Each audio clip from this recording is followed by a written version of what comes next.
Assalamualaikum warahmatullahi wabarakatuh. Halo teman-teman, perkenalkan nama saya Farah Tasya Balkis dari jurusan Komputer Akuntansi. Di sini saya akan menjelaskan tentang analisis laporan keuangan dari PT Indofood Sukses Makmur. Sebelum kita jelaskan, marilah kita lihat profil PT Indofood Sukses Makmur. Indofood's distribution group has the most extensive network in Indonesia. And through our international operations unit, our products are present globally.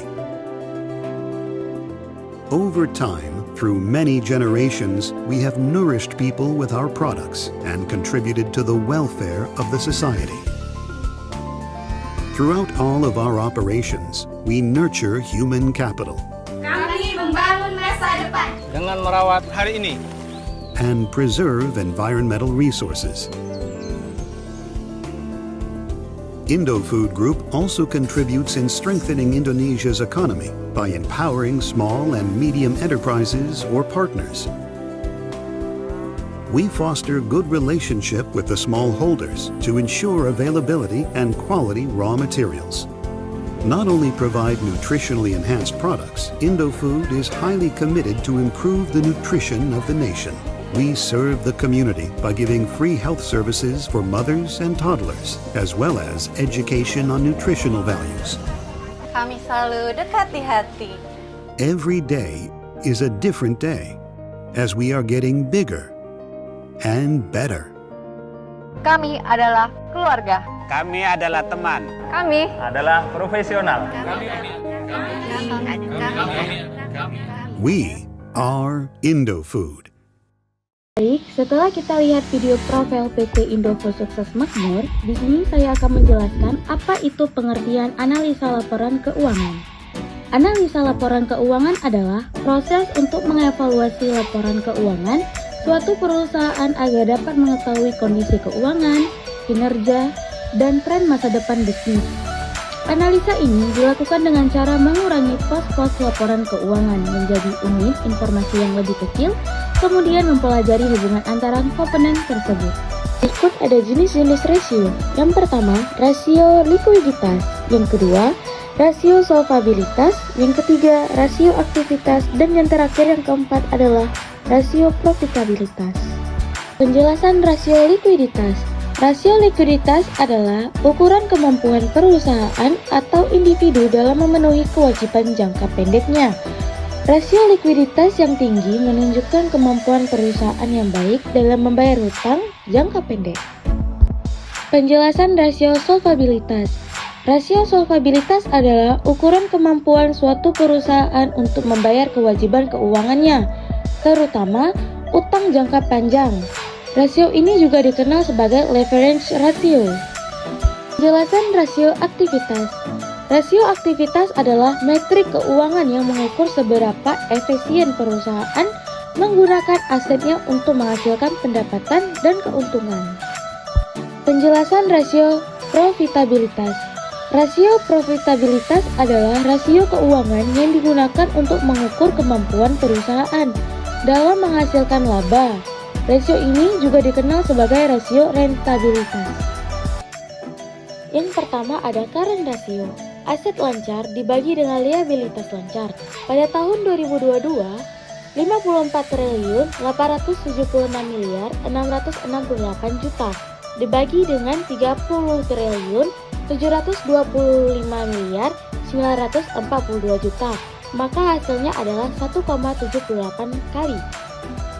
Pada tahun 2023, 63 triliun 101 miliar 797 juta dibagi dengan 32 triliun 914 miliar 504 juta.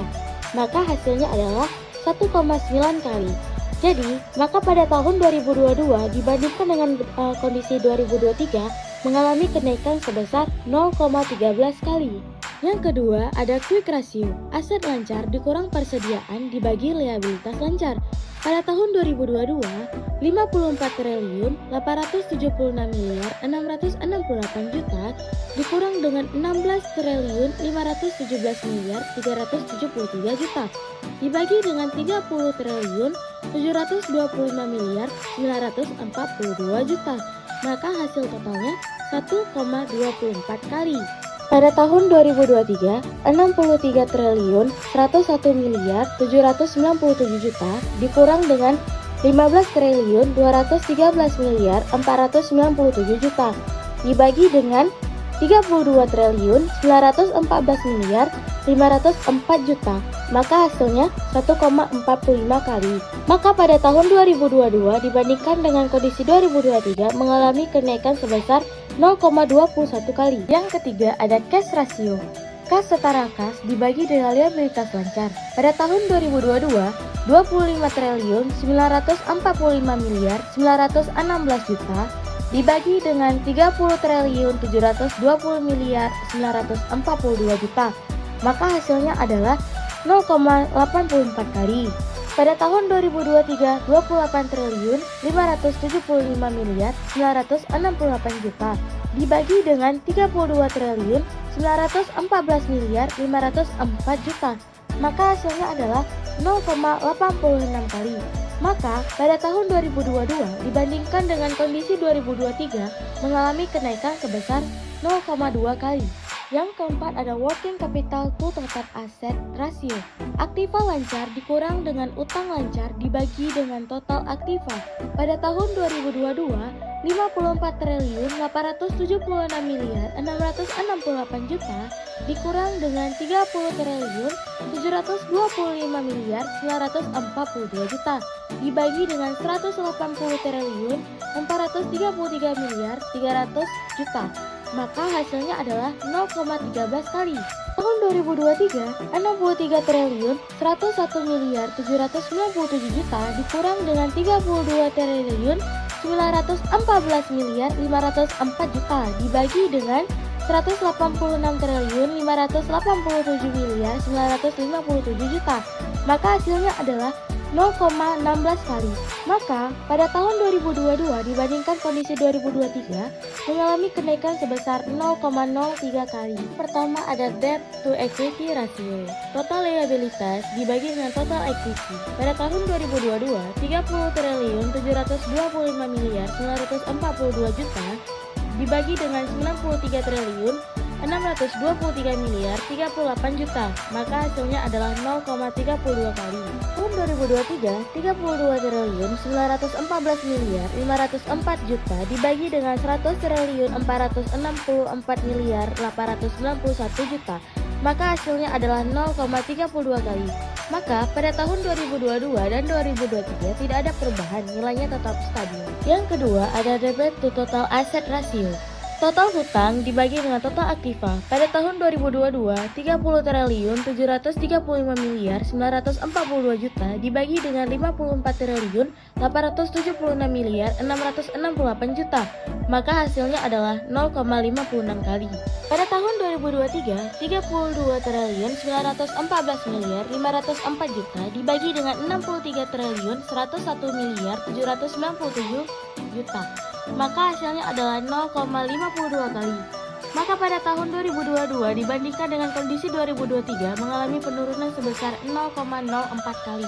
Ketiga ada long term debt to equity ratio. Utang jangka panjang dibagi dengan modal saham. Pada tahun 2022, 56 triliun 84 miliar 320 juta dibagi dengan 93 triliun 623 miliar 38 juta dikali dengan 100%, maka hasilnya adalah 0,59%. 2023, 53 triliun 208 miliar 562 juta dibagi dengan 100 triliun 464 miliar 891 juta dikali dengan 100%, maka hasilnya adalah 0,52%.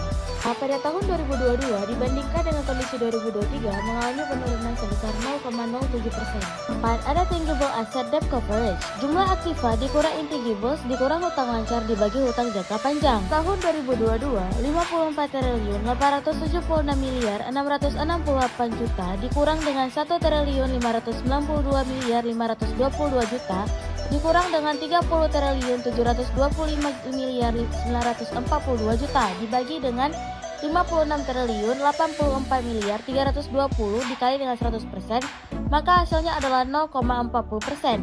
Tahun 2023, 63 triliun 101 miliar 797 juta dikurang dengan 1 triliun 446 miliar 78 juta dikurang dengan 38 triliun 914 miliar 504 juta dibagi dengan 53 triliun 208 miliar 562 juta dikali dengan 100%, maka hasilnya adalah 0,54%. Maka pada tahun 2022 dibandingkan dengan kondisi 2023 mengalami kenaikan sebesar 0,14%. Kelima, ada times interest earned ratio.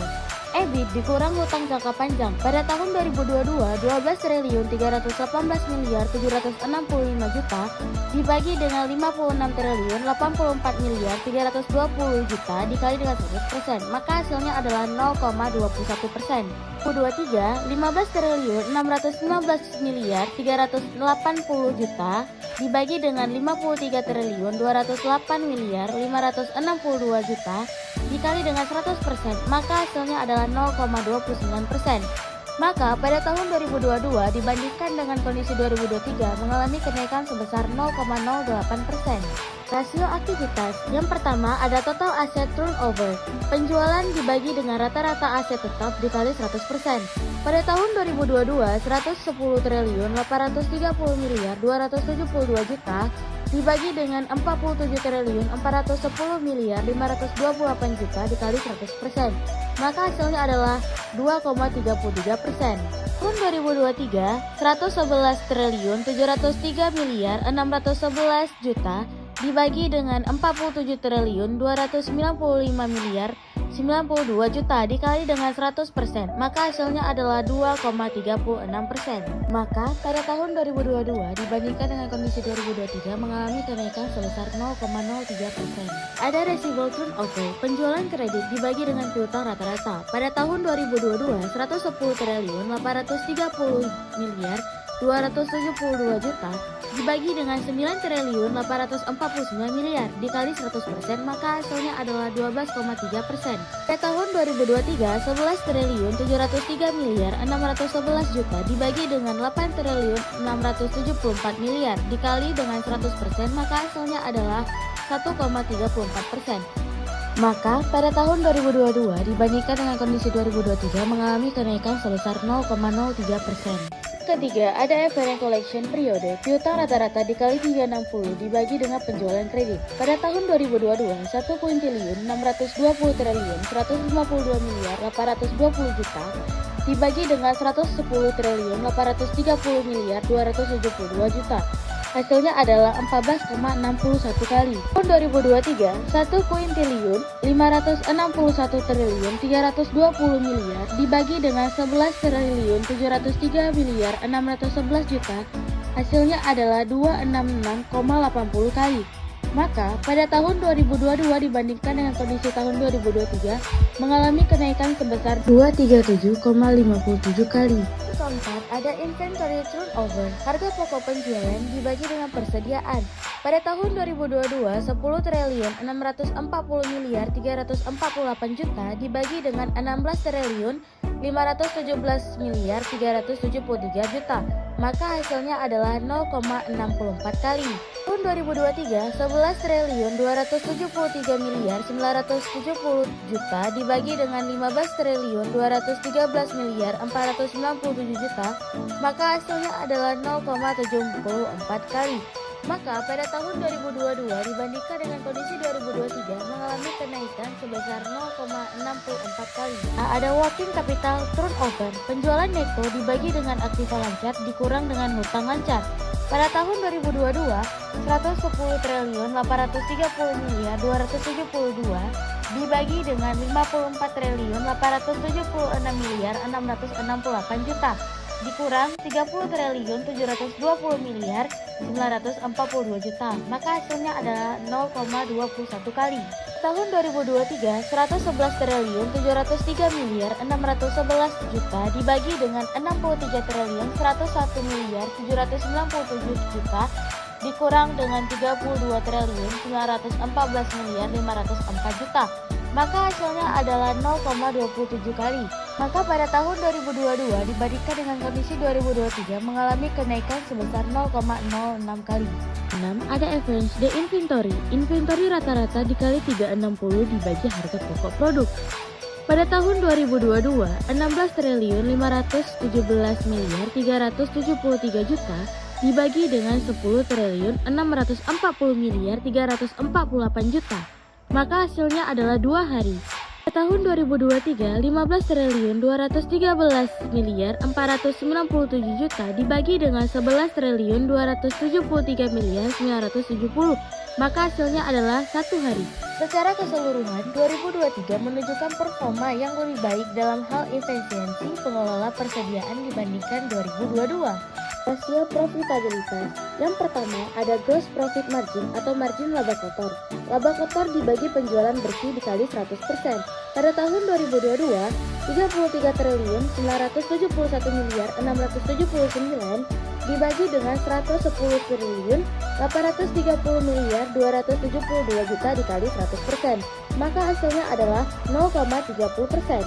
Tahun 2023, 36 triliun 50 miliar 496 juta dibagi dengan 111 triliun 703 miliar 611 juta dikali 100%, maka hasilnya adalah 0,32. Maka pada tahun 2022 dibandingkan dengan kondisi tahun 2023 mengalami kenaikan sebesar 0,02%. Yang kedua ada net profit margin atau margin laba bersih.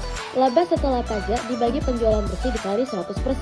Pada tahun 2022, 12 triliun 318 miliar 765 juta dibagi dengan 110 triliun 830 miliar 272 juta dikali 100%. Maka hasilnya adalah 0,11%. Tahun 2023, 15 triliun 615 miliar 384 juta dibagi dengan 111 triliun 703 miliar 611 juta dikali 100%, maka hasilnya adalah 0,13%. Maka pada tahun 2022 dibandingkan dengan kondisi tahun 2023 mengalami kenaikan sebesar 0,02%. Ketiga ada net profit margin. Laba bersih dibagi penjualan dikali 100%. Pada tahun 2022, 9 triliun 192 miliar 569 dibagi dengan 110 triliun 830 miliar 272 juta dikali dengan 100%, maka hasilnya adalah 0,08%. Pada tahun 2023, 11 triliun 493 miliar 733 juta dibagi dengan 111 triliun 703 miliar 611 juta dikali dengan 100%, maka hasilnya adalah 0,10%. Maka pada tahun 2022 dibandingkan dengan kondisi tahun 2023 mengalami kenaikan sebesar 0,02%. Keempat, ada rate of return and total asset atau ROA. Laba sebelum bunga dan pajak dibagi dengan total aktiva dikali 100%. Pada tahun 2022, 12 triliun 318 miliar 765 juta dibagi dengan 180 triliun 433 miliar 300 juta dikali 100%, maka hasilnya adalah 0,06%. Tahun 2023, 15 triliun 615 miliar 384 juta dibagi dengan 186 triliun 587 miliar 957 juta dikali dengan 100%, maka hasilnya adalah 0,08%. Maka pada tahun 2022 dibandingkan dengan kondisi tahun 2023 mengalami kenaikan sebesar 0,02%. Kelima ada rate of return on net worth. Laba bersih setelah pajak dibagi dengan modal pajak sendiri dikali 100%.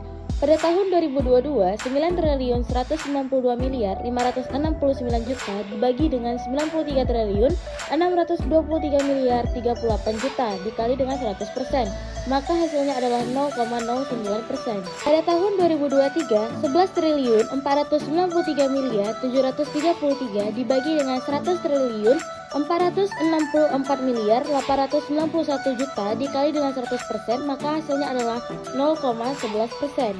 Maka pada tahun 2022 dibandingkan dengan kondisi tahun 2023 mengalami kenaikan sebesar 0,02%. Yang keenam ada operation income ratio atau operation profit margin. Penjualan neto dikurang HPP dikurang biaya admin dikurang penjualan umum dibagi dengan penjualan neto dikali 100%.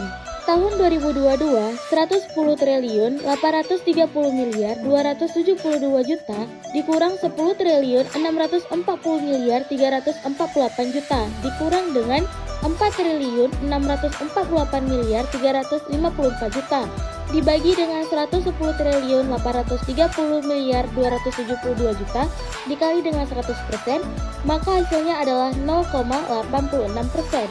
Pada tahun 2023, 11.703.611 dikurang dengan 11.273.970 dikurang dengan 5.097.825 dibagi dengan 111.703.611 dikali dengan 100%, maka hasilnya adalah 0,85%. Maka pada tahun 2022 dibandingkan dengan kondisi 2023 mengalami penurunan sebesar 0,01%. Ada operation ratio, HPP ditambah biaya admin atau penjualan umum dibagi dengan penjualan neto dikali 100%. Pada tahun 2022, 10.640.348 ditambah dengan 4.648.354 dibagi dengan 110.830.272 dikali dengan 100%, maka hasilnya adalah 0,13%. Pada tahun 2023, 11.273.970 ditambah dengan 5.097.825 dibagi dengan 111.703.611 dikali dengan 100%, maka hasilnya adalah 0,14%. Maka pada tahun 2022 dibandingkan dengan kondisi 2023 mengalami kenaikan sebesar 0,01%. Yang ke-8 adalah Rate or Return on Investment atau ROI. Laba neto sesudah pajak dibagi dengan total aktiva dikali 100%. Pada tahun 2022, 9.192.569 dibagi dengan 180.433.300 dikali dengan 100%, maka hasilnya adalah 0,05%. Pada tahun 2023, 11.493.733 dibagi dengan 186.387.957 dikali dengan 100%, maka hasilnya adalah 0,06%. Maka pada tahun 2022 dibandingkan dengan kondisi 2023 mengalami kenaikan sebesar 0,01%. Baik, ini itu yang bisa saya sampaikan. Mohon maaf apabila ada kesalahan. Saya akhiri. Assalamualaikum warahmatullahi wabarakatuh.